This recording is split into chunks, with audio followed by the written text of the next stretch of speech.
Hello, everyone. This is Doug Davis, broker in charge at Karambie Realty, and here with another Ask Doug. And don't forget to like me or subscribe.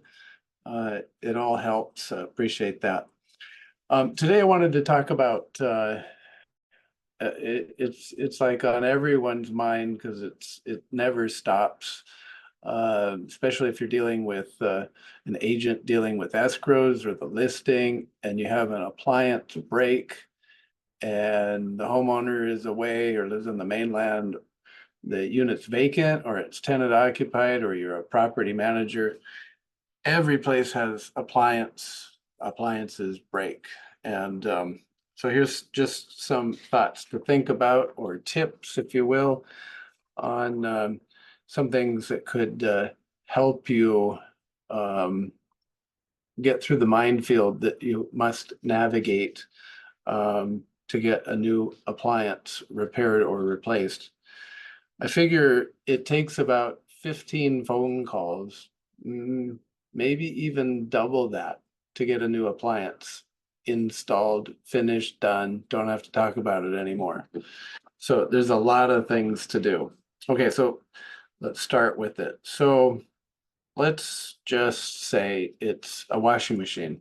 So usually, they cost anywhere from $400 to $600 or more. Usually a repair costs about $400 by the time you're done. And that's very likely to happen. So it might be cheaper to just buy a new one. But don't get caught in getting an estimate for repair, not repair it, and then buy a new one, because you'll have wasted money and spent more money than you should have. So it's usually best just to get something brand new, unless it's under warranty or it's new. Then perhaps you might be able to get the circuit board or the motor. Well, forget that. Motors are way too expensive. Buy a new one. Get a new appliance. Now, if you're in a condo, or it could be a home and space is limited, or you're built into a cabinet, you're going to need to be very specific on the size. You don't want it too high, too wide, or the depth too great so it sticks out into the kitchen or hits the closet door.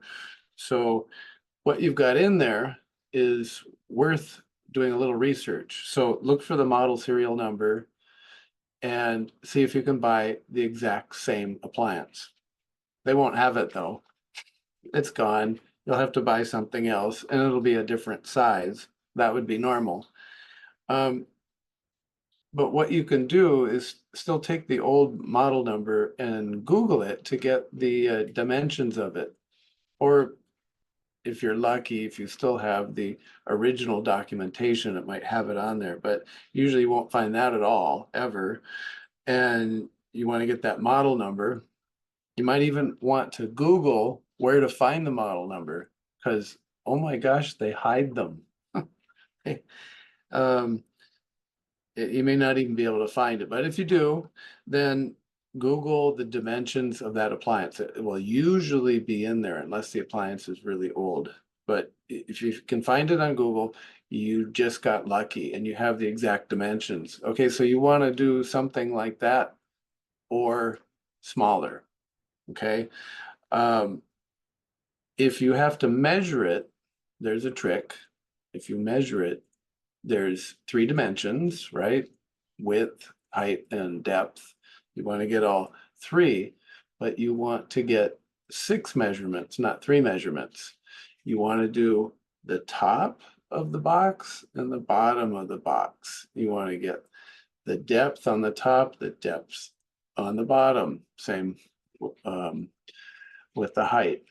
The reason for that is the square that the appliance fits in may not be square.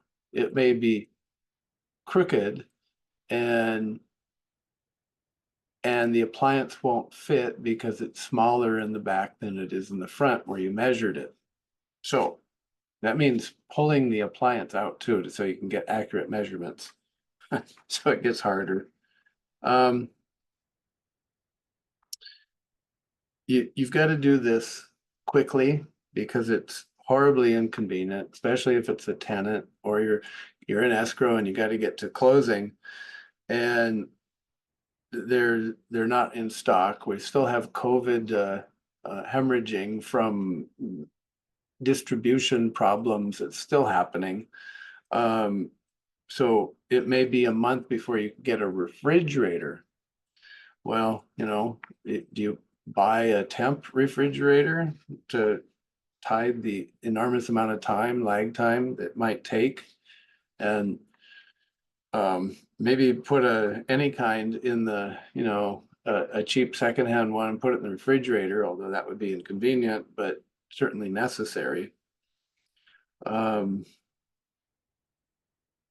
Leaks, if you have any leaks with an appliance, washing machine leak, dishwasher leak, pretty much consider those emergencies. It has to be stopped. A leak that goes out just causes more and more damage. Then you get into mold and then remediation and the dehumidifiers and blowers and days of that kind of stuff. You don't want to do it, especially if it's in a condo, because then you got resident managers breathing down your back and neighbors.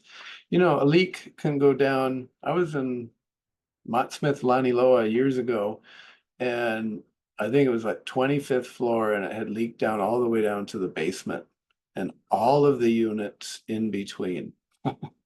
Millions of dollars, cabinetry all puffed out, destroyed, carpets, remediation for every room. Disaster, absolute disaster. So much money. And then don't forget, if you're in a high rise or a rental property, you got to let people know. Resident managers usually want the elevators padded, but maybe someone's moving in and out and you can't deliver on that day. So best check on that with the resident manager, or you may be in a world of hurt.